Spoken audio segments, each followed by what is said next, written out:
Hello అండి. నమస్తే. నేను మీ శిరీష. Welcome back to ఆంధ్రాముడు.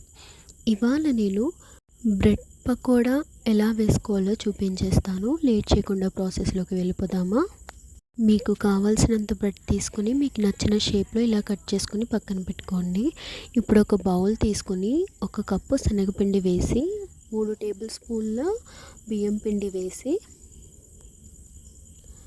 ఇలా వేసుకున్న తర్వాత కచ్చాబచ్చాగా దంచుకున్న అల్లం వెల్లుల్లి పేస్ట్, 1 స్పూన్ మిరియాల పొడి, కొద్దిగా ఉప్పు, 1 స్పూన్ కారం, 1 స్పూన్ నువ్వులు, కొద్దిగా పసుపు, కొన్ని వాటర్ వేసి థిక్ కన్సిస్టెన్సీ వచ్చే వరకు కలుపుకొని పావు టేబుల్ స్పూన్ వాము వేసుకొని మళ్ళీ ఒకసారి కలుపుకున్న తర్వాత బ్రెడ్ ముక్కల్ని ఇందులో డిప్ చేసి బాగా మరుగుతున్న ఆయిల్లో వేసి వీటిని ఫ్రై చేసుకుని పక్కన పెట్టుకోవాలి.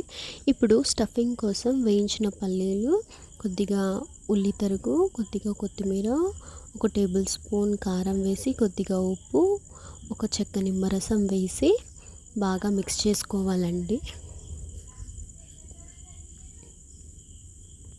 ఇవి బాగా మిక్స్ అయిన తర్వాత బ్రెడ్ని మధ్యలోకి చీరి ఈ స్టఫింగ్ని అందులో పెట్టాలి.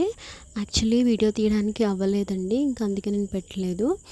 ఇవి బ్రెడ్ పకోడా ఉంది కదా, పైన అయితే గరం మసాలా స్ప్రింకిల్ చేసుకున్న తర్వాత ఇలా మధ్యలోకి చీరి అందులో ఈ స్టఫింగ్ పెట్టుకొని తింటే అయితే సూపర్గా ఉంటుందండి. నచ్చితే మీరు కూడా ట్రై చేస్తారని అనుకుంటున్నాను. అలాగే వీడియో నచ్చినట్లయితే లైక్ చేయండి, షేర్ చేయండి, సబ్స్క్రైబ్ చేయడం అస్సలు మర్చిపోకండి. Thank you so much for watching.